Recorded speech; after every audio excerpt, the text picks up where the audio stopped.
Bismillahirrahmanirrahim. Video ini adalah topik keempat perkuliahan perancangan sistem kerja dan ergonomi mengenai pengukuran waktu kerja. Topik yang tercakup dalam materi ini adalah sebagai berikut.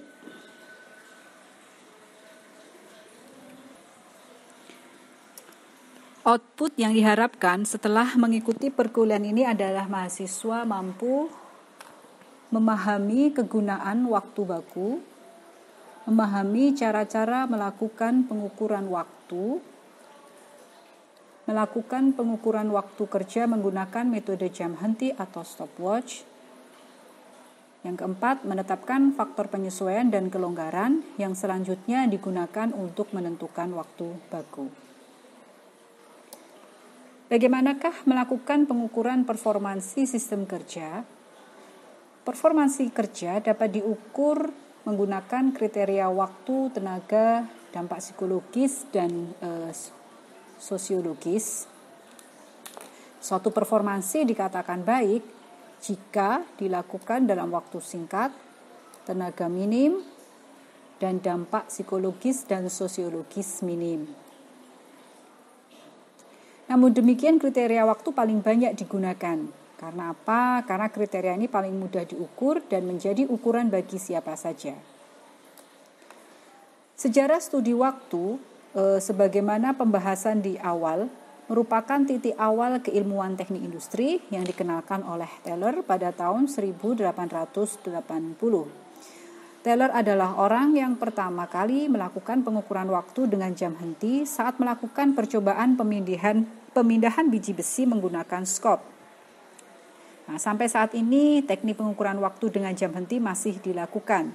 Namun, teknik pengukuran waktu selanjutnya kian berkembang dengan ditemukannya work factor, work sampling, predetermined system, termasuk di dalamnya metode time measurement dan MOS yang akan kita bahas nanti di minggu-minggu yang mendatang. Pengukuran waktu diperlukan untuk menghasilkan apa yang disebut dengan time standar atau waktu baku atau waktu standar. Waktu baku adalah waktu yang dibutuhkan oleh seorang pekerja yang memiliki tingkat kemampuan rata-rata untuk menyelesaikan suatu pekerjaan dengan memperhatikan kelonggaran waktu yang tergantung situasi dan kondisi pekerjaan yang harus diselesaikan.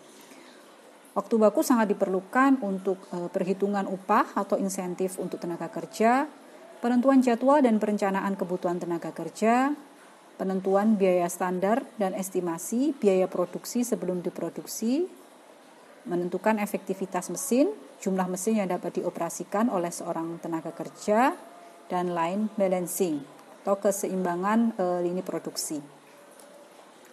Bagian berikut menunjukkan cara pengukuran waktu yang dapat dikategorikan menjadi dua besar, yaitu secara langsung dan cara tidak langsung. Dalam video ini, kita akan membahas mengenai pengukuran secara langsung menggunakan metode jam henti atau stopwatch. Adapun work sampling akan dikupas insya Allah dalam pertemuan kelima, sedangkan pengukuran tidak langsung menggunakan data waktu gerakan nanti akan dikupas pada pertemuan ke-6 insya Allah. Tahap pengukuran waktu baku dengan jam henti yang pertama adalah tahap pendahuluan. Kita tentukan dahulu tujuan pengukuran, kemudian penelitian pendahuluan, memilih pekerja, melatih pekerja, menguraikan pekerjaan atas elemen pekerjaan, dan mempersiapkan alat pengukuran. Yang kedua, tahap pengukuran, mengambil data waktu elemen, mencatat dan merangkum data hasil pengukuran. Tahap ketiga adalah tahap penentuan waktu baku. Dari sini data waktu siklus pengamatan ditambahkan dengan pengujian statistik, kita hasilkan waktu siklus rata-rata, yang kemudian ditambahkan dengan faktor penyesuaian sehingga diperoleh waktu normal, diberikan pula faktor kelonggaran, lalu kita bisa menghitung waktu baku sehingga outputnya terakhir kita menghasilkan waktu baku. Adapun rincian lebih lanjut dari setiap tahap adalah sebagai berikut. Tetapkan tujuan pengukuran pada tahap pendahuluan ya.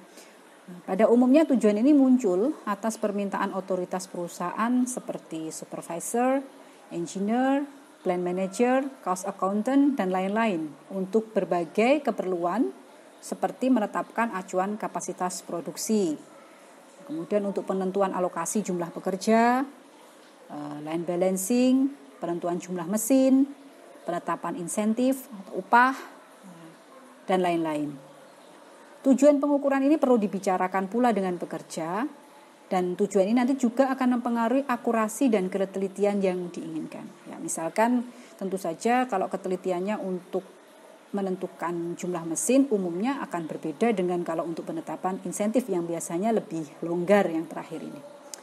Nah, langkah selanjutnya adalah melakukan penelitian pendahuluan. Di sini pengukur mencatat informasi terkait, misalkan lingkungan fisik, pencahayaan, suhu kebisingan, kondisi peralatan, posisi kerja, kemudian juga kebiasaan pekerja dan sebagainya, karena hal ini penting dilakukan untuk menentukan faktor penyesuaian dan kelonggaran. Langkah ketiga, memilih pekerja yang akan diukur. Nah, pekerja terpilih tidak disarankan yang pemula atau pekerja baru. Pekerja tersebut syaratnya berkemampuan normal dan dapat diajak bekerja sama. Jika jumlah pekerja banyak, maka pilih yang memiliki kemampuan rata-rata. Langkah keempat adalah melatih pekerja. Terkadang diperlukan pelatihan, terutama jika kondisi dan cara kerja yang dipakai tidak sama dengan yang biasa dijalankan. Selanjutnya, menguraikan pekerjaan atas elemen-elemen pekerjaan. Pada tahap ini, suatu pekerjaan dibagi menjadi elemen-elemen pekerjaan agar pengalihan elemen kerja dari seorang pekerja ke pekerja lainnya dapat dilakukan untuk mempersingkat waktu. Pedoman umum pembagiannya, pertama, semakin banyak elemen untuk suatu pekerjaan semakin baik. Setiap elemen harus diuraikan serinci mungkin dan masih dapat dihitung dengan stopwatch atau kurang lebih dari 1,8 detik. Jika lebih dari 12 detik, sebaiknya dibagi lagi ke dalam elemen yang berbeda. Jangan ada elemen tertinggal. Elemen kerja yang konstan perlu dipisahkan dari elemen kerja yang variabel. Elemen kerja murni atau machine time perlu dipisahkan dari elemen kerja pekerja atau handling time. Deskripsi harus jelas, kapan dimulai dan diakhiri. Dapat diamati dengan mudah dan jelas bagi pengamat.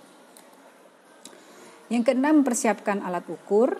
Di sini kita siapkan stopwatch, digital atau analog, papan pengamatan atau alat tulis, lembar pengamatan, kamera, video, lalu software seperti Excel dan alat software pengolah data statistik umumnya.